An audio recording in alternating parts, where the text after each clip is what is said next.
안녕하세요. 이번 시간은 여러분과 조선시대 계속 이어갑니다. 자, 지난 시간까지 우리가 조선 전기를 공부했다면 이번 시간부터는 조선 후기입니다. 그래서 제목은 정치 상황의 변동. 자, 조선 후기에는 정치적인 변화가 있었습니다. 전쟁을 겪었기 때문에 이로써 경제적인 변화, 또 왕권 변화, 집권층의 변화가 나타나는데요. 자, 이번 시간에 조선시대 임진왜란, 병자호란 이후에 정치적인 모습이 어떻게 달라졌는지 정리하고요. 자, 지난 시간에 임진왜란, 병자호란이 어떻게 마무리됐는지 정리하면서 첫 번째 내용 함께 합니다. 자, 먼저 우리는 정치 구조의 변화를 정리하는데 임진왜란 이후에 특정 기구의 역할이 커지게 됩니다. 이것은 바로 비변사인데요. 자, 비변사는 원래 어떤 기구였냐? 교재를 읽어볼게요. 기억. 중종 때 만들어진 기구인데요. 자, 비변사. 초기의 역할 간단히 적으면 중종 때 군사 문제를 논의하기 위해서 만들어진 임시회의 기구였습니다. 중종 때 만들어진 임시회의 기구. 그런데 임진왜란을 겪으면서 이 군사적 기구의 역할이 커지게 됩니다. 교재에서 니은으로 넘어가는데 군사뿐만 아니라 외교, 재정, 행정, 인사권까지 이곳에서 모두 장악하게 되는데요. 자, 임진왜란 이후에 첫 번째 변화는 비변사의 기능이 강화되었다. 그래서 당시의 비변사를 최고 정치 기구 이렇게 불러요. 그러다 보니 다른 기구들은 역할이 줄어들게 되는데 교재에서 리을에 체크하면 됩니다. 자, 비변사의 기능이 커지면서 어떤 영향이 나타났냐? 자, 중요한데요. 첫 번째는 비변사가 모든 역할을 담당하니까 의정부나 육조는 할 일이 없어집니다. 그래서 영향은 의정부 그리고 육조의 기능이 어떻게 되었다? 약화됐고요.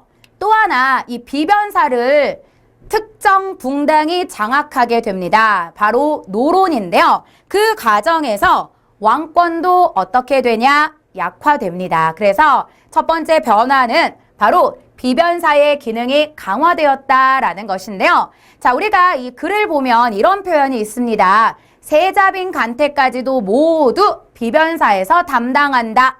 원래는 변방을 담당하던 부서였는데 역할이 그 정도로 확대되었다는 뜻이고요. 첫 번째 정치기구의 변화는 비변사의 기능 강화, 왕권, 의정부, 육조의 기능 약화 이렇게 연결합니다. 자, 그리고 이제 두 번째 정치 운영의 변질이 나타나는데 첫 번째는 3사의 언론 기능 이게 변하게 됩니다. 그래서 먼저 3사는 원래 어떤 역할을 했죠? 언론기관, 그래서 관리의 부정을 비판하고 견제하는 역할을 했다면 이때부터는 붕당의 이해관계를 대변하게 되죠. 왜냐하면 당시에 이 3사를 장악하는 게 모두 사림들, 붕당이었잖아요. 그러다 보니 3사의 역할이 바뀌게 되고요. 또 하나 이조 병조의 이 전랑직 때문에 붕당이 형성되었습니다. 그래서 이렇게 밑줄 그을게요. 니은, 이조 병조의 전랑직은 붕당의 대립을 격화시켰다. 그래서 이것을 이조 전랑이라고 하는데 이것이 붕당의 대립 격화. 그래서 당시에 붕당 정치는 이조 전랑 때문에 더욱더 심해졌다라고 할 수 있고요. 자, 이러한 모습이 조선 후기에 시작되면서 군사제도도 변화가 됩니다. 자, 우리가 임진왜란을 겪으면서 국방력이 약했다는 게 드러났어. 그러다 보니 군사력을 키우기 위해 노력하는데요. 자, 먼저 지금까지 조선 전기의 부대는 5위였습니다. 조선 전기에는. 그런데 이걸 고칩니다. 어떻게? 바로 5군형 체제를 확립하게 되는데요. 이 5군형은 5개입니다. 교재에 적혀 있죠. 훈련도감, 어영청, 총융청, 수어청, 금위형까지 5개의 부대를 차례대로 개편하는데 그 중에 가장 먼저 만든 것은 임진왜란 때 훈련도감을 먼저 만들게 됩니다. 그리고 이 훈련도감의 역할이 가장 중요한데요. 훈련도감은 교재에 적혀 있는 것처럼 삼수병으로 구성이 되어 있습니다. 훈련도감, 삼수병 체제. 그러니까 포수, 사수, 살수로 구성이 돼 있고 또 이들은 모두 월급을 받는 직업적 상비군. 그러니까 직업군인의 형태를 띠고 있어요. 그래서 이들이 군사력이 확대되었다는 걸 보여주고 지방군도 개편을 하게 됩니다. 이제까지의 지방군은 이제 진관체제 그리고 재승방략체제로 이제 이어지고 있었는데 자 이것을 모두 고쳐서 진관을 복구하고 속오군 체제로 바꾸게 됩니다. 그래서 지방군은요 여러분 니은에 적혀있는 속오군을 적어주면 되는데 자 우리가 조선 전기에는 뭐 잡세군과 진관체계만 배웠다면 속오군은 여기에 밑줄 그을게요. 양천혼성군 그러니까 군역 대상자가 양반부터 누구까지? 천민까지 확대가 됩니다. 그래서 기존에 관료와 학생들은 제외시켰고 천민은 군역 대상자가 아니었죠. 그런데 이렇게 군역 대상자가 확대되지만 사실상 양반들은 병역을 기피합니다. 그래서 농민과 상민, 이제 노비로만 편성이 돼 있었는데 자 이러한 군사제도의 개편도 역시 임진왜란 이후에 나타나는 모습이고요.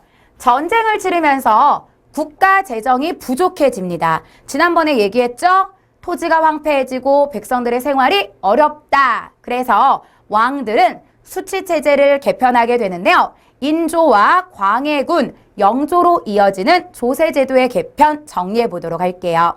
자, 먼저 배경.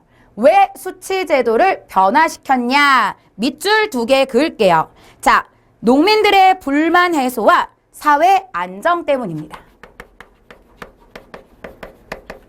당시에 농민들이 이제 먹고 살기 힘든다는 불만을 여러 번 얘기했어요. 그래서 이 농민들의 불만을 해소합니다. 그리고 또 하나는 사회적으로 국가도 재정이 부족했어. 그래서 경제 안정을 위해서인데요. 자료를 보면 여러분 이런 자료가 있습니다. 임진왜란 이후에 토지 결수가 확 줄어들었다.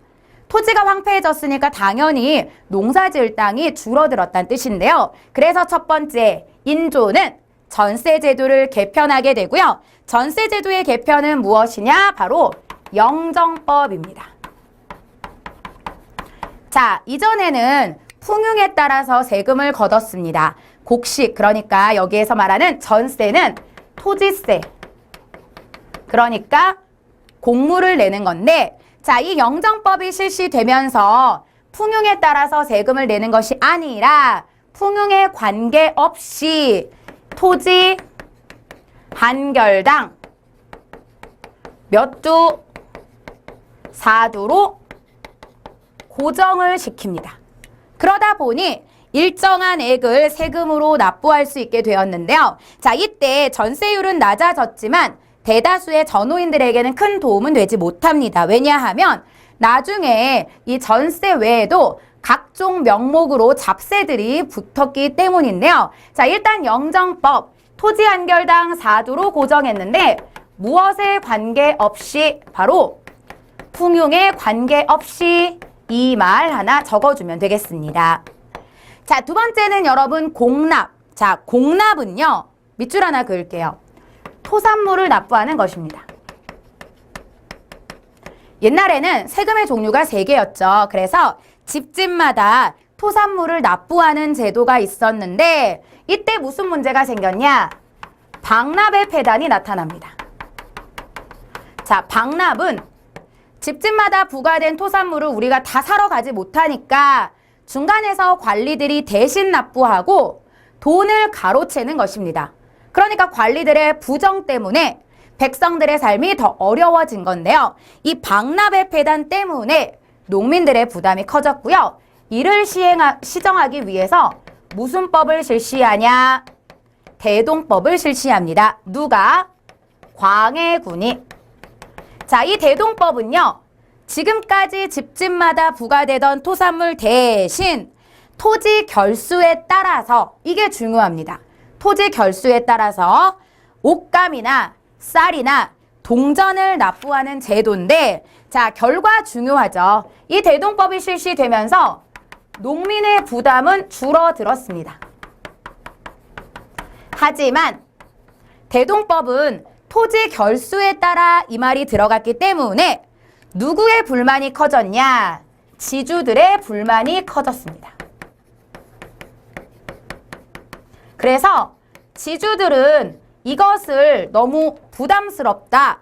왜? 토지 한 결당 쌀 12두씩 나라했거든. 그래서 결국에는 지주에게 부과됐던 이 대동세가 소작농에게 전가되기도 했고요. 또 이것 때문에 당시에 지주들의 불만으로 대동법이 실시되는 데는 무려 100년이 걸리게 됩니다. 토호들, 지주들이 반대했기 때문이죠. 자, 그런데 이 대동법이 실시되면서 좋은 점, 첫 번째는 농민들의 부담이 줄어들었다는 것이고 조세의 급납화가 촉진됩니다. 왜? 동전으로 냈으니까. 그리고 국가재정이 회복되면서 당시에는 공인이 등장하게 되는데요. 교재에는 이 공인의 표현이 빠졌습니다. 그래서 대동법에서 적어주면 당시에 이제 집집마다 특산물을 내다가 토지 결수에 따라서 쌀이나 옷감 동전으로 내니까 누가 등장했냐? 공인이 등장해서 관청에서 필요한 물건을 구하러 다닙니다. 그래서 이 공인들 때문에 상품화폐 경제도 발전하게 되는데요. 대동법의 실시는 우리에게 큰 의미가 있습니다. 실제로 한국사에서는 의미가 있다는 부분으로 정리하기 때문에 꼭 기억하시고요. 그렇다면 공납제도를 대동법을 실시하니까 모든 토산물 제도가 사라졌냐? 아니죠. 교재에 적혀 있듯이 진상이나 별공은 여전히 존속되기도 했습니다. 그래서 토지 결수에 따라서 납부했다는 거 정리하고 자, 세 번째로 개편한 것은 군역제도입니다. 자, 군역제도는 군포징수의 폐단이 너무 심했어요. 농민들에게 2중, 3중으로 세금을 거두었기 때문인데 여러분 군포는 군역으로 이제 정리하는데 포, 그러니까 옷감, 직무를 납부하던 제도였습니다. 이것을 어떻게 뜯어줬냐? 영조 때 1년에 부필 내던 것을 한 필로 줄여주게 되는데요. 자, 이것을 바로 무슨 법이라고 하냐? 먼저 적어야 되는데 균역법이라고 하고요.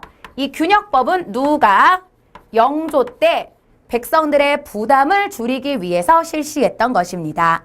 자, 그런데 이렇게 균역법을 실시해서 한 필로 줄였더니 부족하잖아요. 그래서 부족한 것은 잡세나 결작으로 보충을 했는데 결작은 또 지주가 부담을 하게 됩니다. 그래서 조세제도의 개편으로 지주들의 불만은 커지게 됐지만 농민들의 부담은 어느 정도 해소가 되었고요. 이렇게 세금제도를 고친 이유는 민생 안정과 국가재정 확보를 위해서다. 이 내용을 기억하면 되겠습니다. 자, 그리고 이제 향촌의 지배체제도 조금 바뀌게 됩니다. 조선 초기에는 사족의 향촌 자치를 인정하게 되지만 후기에는 이게 바뀝니다. 그래서 전기에는 사족, 여러분 양반이라고 생각하시면 돼요. 양반의 향촌 자치 지배. 하지만 후기로 오면서 이것이 강화되는데요. 수령과 향리 중심으로 바뀌게 됩니다. 그리고 당시에 농민들의 이탈을 방지하기 위해서 오가작통법이라는 것도 실시되는데 호패법은 태종 때부터 실시가 되고 있었고요. 5집을 하나의 가구로 묶어서 관리하는 오가작통법까지 실시되면서 농민의 이탈을 방지하는 이러한 형태로 향촌사회가 운영이 되었죠. 자, 그래서 우리는 조선 후기의 제도 변화 이렇게 정리하시고요. 이번에는 정치 변화로 갑니다. 지난 시간에 우리가 임진왜란 하면서 그 전에는 붕당 정치를 정리했는데요. 이 붕당 정치가 변질이 되었죠. 다시 한번 얘기하면 붕당 정치는 여러분 선조 때 사림이 정계에 다시 진출하면서 사림의 무리가 나누어졌습니다. 동인과 서인으로. 그리고 이 동인과 서인이 붕당이 되는데 이들은 광해군, 인조, 효종, 현종 때까지 공론 정치를 하면서 자신들의 정치적 입장을 표현하고 있었어요. 그런데 현종 이후에 숙종 때 환국을 거치면서 붕당 정치가 변질되는데요. 자, 교재에서는 붕당 정치의 변질 원인부터 적으면 원인은 일단 몇 세기냐? 바로 17세기 후반의 모습이에요. 자, 이때 어떤 일이 있었길래 붕당 정치가 변질됐냐? 첫 번째는 농업 생산력과 상품 화폐 경제의 발달 때문인데요. 이러한 모습이 경제적의 발전을 가져왔습니다. 그런데 이 경제력의 발전을 정치 집단이 독점하고자 했기 때문이에요. 간단하게 정치 집단이 상업적 이익을 무엇하려 했다? 독점하려 했다. 그러다 보니 변질이 되고 두 번째 변화는 사건이 있었습니다. 우리 예송 그리고 군영이 오군영으로 개편이 되는데 이 과정에서 예송 때의 논쟁이 군영을 장악하는 것, 군사력과 경제력을 장악하는 것으로 변질되었기 때문이죠. 예송 그리고 오군영 장악, 자신들의 세력을 키우는 것으로 변질되고 세 번째는 당시에 이제 임진을 한 이후에는 신분제가 변동이 되고 지주제가 흔들리게 됩니다. 그 과정에서 양반의 향촌 지배력이 약화되고요. 붕당 정치가 무너지기 때문인데 즉 간단하게 양반의 지위 약화. 그런데 양반들이 이 붕당을 형성하고 있잖아. 붕당의 기반이 무너지기 때문이죠. 붕당 정치 기반 붕괴. 그래서 변질은 어떻게 됐냐? 지난 시간에 얘기했던 것입니다. 바로 숙종 때 무슨 일이 벌어지냐? 환국인데요. 자, 환국은 교재 보면서 정리할게요. 경신환국 이후에 서인들은 서인 세력 안에서 갈등이 또 생깁니다. 환국 때 서인, 남인, 서인으로 주도권이 변했죠. 그리고 이때 서인들이 또 자신들의 입장에 따라서 나뉘어지는데 자, 이때는요. 정치 운영이 변질됩니다. 왜? 자기 당의 이익만 추구하기 때문인데 자, 이 과정에서 어떻게 변질이 됐냐? 즉 노론과 소론으로 분열이 되고요. 이들 중에서 누가 노론이 정권을 차지하면서 17세기 이후에는 노론에 무엇이 나타나냐? 바로 일당 전제화가 나타납니다. 그러니까 노론이 정권을 다 장악하게 되는데 자, 이러한 모습을 우리는 몇 가지 정리할 필요가 있습니다. 자, 칠판에서 정리하면 먼저 정치 운영의 변질 교재에서 기역, 니은, 디귿 여기를 보시면 되는데 첫 번째는 왕이 환국을 주도하는 과정에서 누가 정치에 계속 참여하게 되냐? 왕실의 외척이나 종친들, 그러니까 왕이랑 연결된 사람들의 정치적 비중이 늘어나게 됩니다. 그래서 왕과 관련된 인물의 정치적 비중이 늘어나 아무래도 더 변질이 될 우려가 있죠. 그리고 두 번째는 환국이 이어지면서 각 붕당들은 3사와 2조 전랑을 담당하고 있었습니다. 그러다 보니 자신들이 이 기구를 통해서 자신들의 입장을 내놔야 돼. 그러다 보니 3사와 2조 전랑이 잘 운영이 되냐? 안 되죠. 그래서 3사와 2조 전랑 비중이 또 약화됩니다.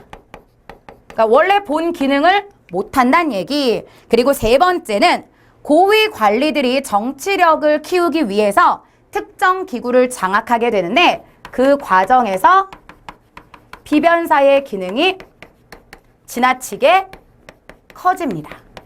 그러다 보니 결과적으로 문제가 납니다. 어떤 문제가 생겼냐? 첫 번째는 상대 당에 대한 보복으로 이 환국이 이어졌어요. 그러다 보니까 왕을 누가 할 것이냐? 이 왕위 계승 문제에 붕당이 모두 가담하게 됩니다. 그래서 이제 경종과 영조로 이어지는 왕위 계승에서 붕당의 역할이 좀 커지게 됐고요. 두 번째는 벌렬 가문의 정권 독점, 즉 쉽게 가면 특정 가문의 정권 독점이 나타납니다. 앞에서 적었듯이 대표적인 집안은 노론이었습니다. 소론과 노론으로 갈라지면서 이제 노론이 주도하게 되고요. 또 정권을 잡은 사람들과 그렇지 못한 사람들로 양반층의 분화가 나타나게 됩니다. 그래서 당시에 몰락한 양반, 향반이나 잔반이 등장하게 되고요. 또 서원의 경우도 이제 여기저기에 세워지면서 변질이 되는데 이 모든 것을 해결하려 했던 사람 바로 누구? 영조입니다. 그래서 영조는 탕평론을 이용해서 정권을 장악하려 했는데 사실 이 탕평론은 영조 때 처음 나온 것은 아닙니다. 여기 적었죠. 숙종 때 탕평론이 이미 처음으로 제기는 됐지만 받아들여지지 못하고 실패하죠. 그래서 영조가 이 탕평론을 강화시키는 건데 탕평론은 그럼 왜 등장했을까? 첫 번째는 당시에 붕당 정치가 너무 변질됐기 때문입니다. 그래서 이 붕당 정치 변질의 문제점을 먼저 살펴보면 두 가지죠. 첫 번째는 정쟁과 사회 분열이 너무 심하다.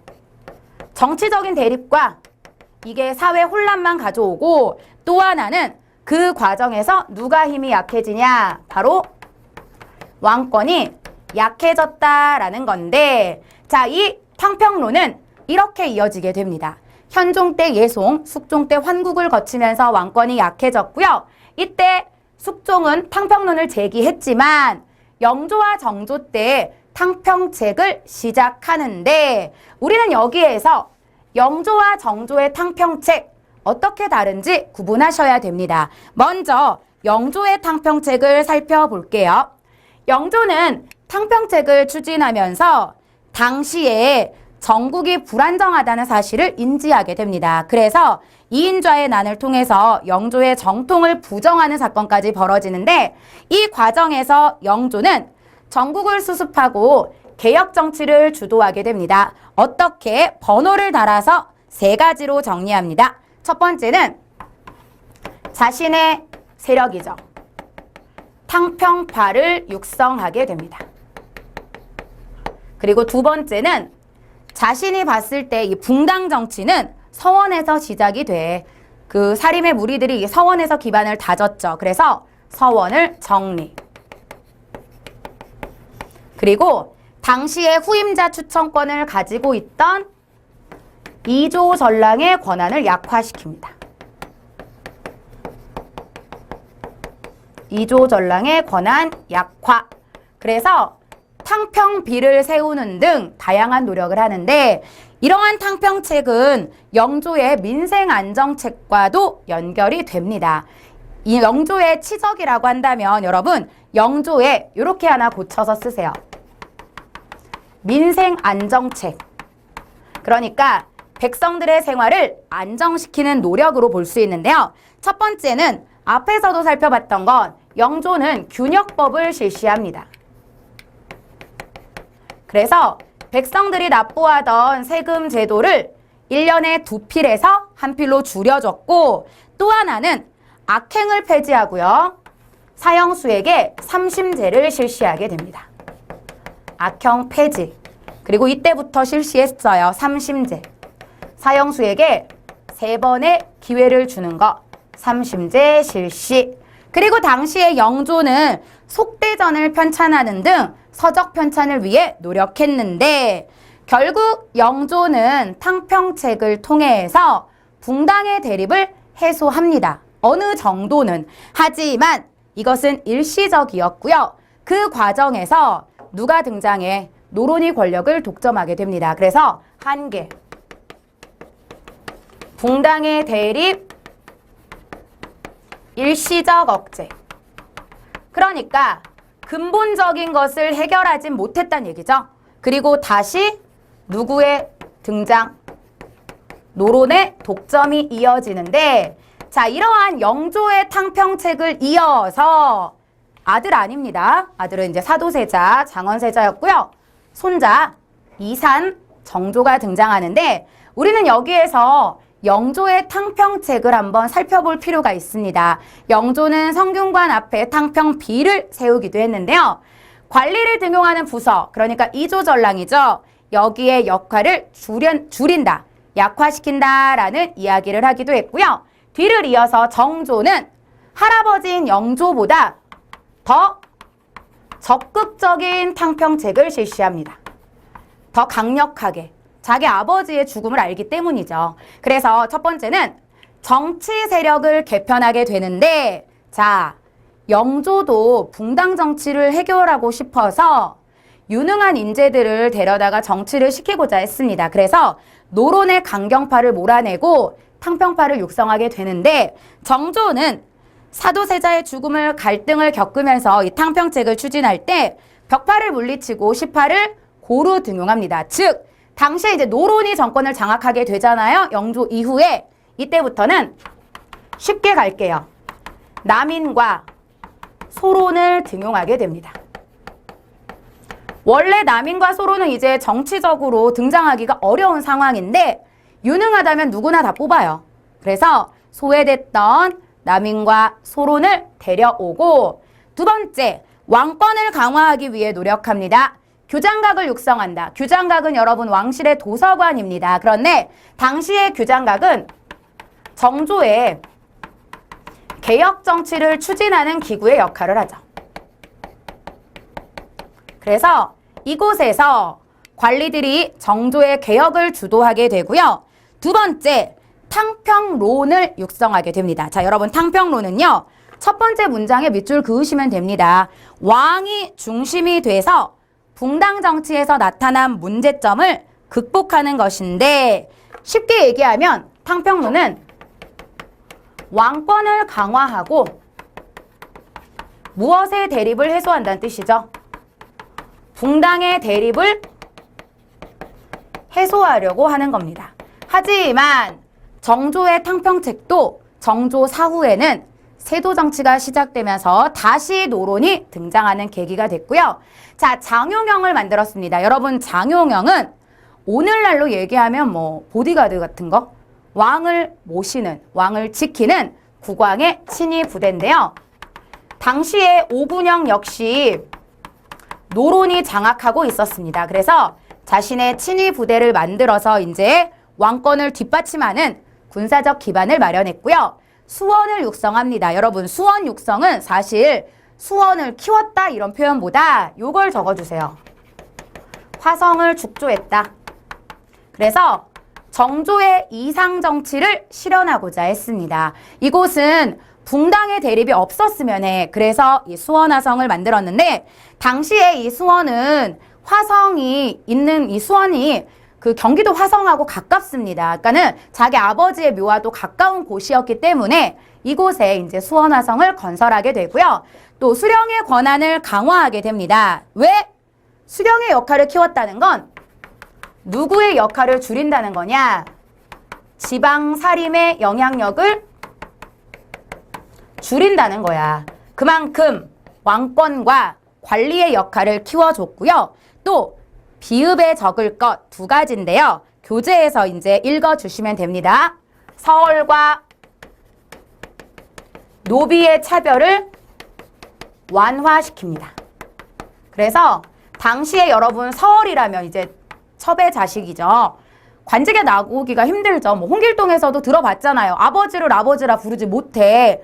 그런데 유능해 나와. 그러면 정치시켜. 이게 바로 정조의 노력이었습니다. 그래서 이제 뭐 박제가라든지 이러한 중인들이 많이 등장을 하게 되고요. 또 하나 상공업의 발전하고 관련이 있는데요. 금난 정권을 폐지합니다. 그래서 당시에 상업을 발전시켰는데 마지막은 영조와 같이 많은 서적을 편찬하게 됩니다. 그래서 서적 편찬은 영조와 다르기 때문에 대전통편, 동문휘고, 탁지지와 같은 책 기억하시고요. 여러분이 봐도 정조는 노력을 정말 많이 했어요. 자기 아버지가 누군지 알기 때문에 자신이 그 이상을 펼치기 위해 많은 노력을 했지만 정조 죽고 나서는 다시 어떻게 돼? 세도 정치가 시작이 됩니다. 그래서 다음 시간에 이제 세도 정치 이어가고요. 이번 시간은 여러분 여기까지 마무리하면 되겠습니다. 자, 우리가 이번 시간은 이제 조선 후기로 넘어왔는데요. 조선 후기에서는 먼저 제도의 변화들이 있었어요. 이번 시간 맨 처음에 정치구조, 군사제도, 수치체제 어떻게 변했는지 기억하시고요. 또 하나, 우리가 지난번에 했던 붕당 정치의 변질을 마무리했습니다. 붕당 정치가 어떻게 변질됐고 누가 주도하게 됐고 이걸 어떻게 해결했냐. 영조와 정조의 탕평 정치까지 연결하시고요. 다음 시간에 이 탕평 정치 또 뒤로 넘어가서 19세기로 갑니다. 세도 정치로 넘어가고요. 여기에서 이제 또 어떤 변화가 나타나는지 이번 시간과 연결하면서 비교하면 되겠습니다. 자, 이렇게 해서 우리가 조선 후기의 정치 변화 첫 번째 시간 함께 했고요. 다음 시간 두 번째 내용 이어갑니다. 수고하셨습니다.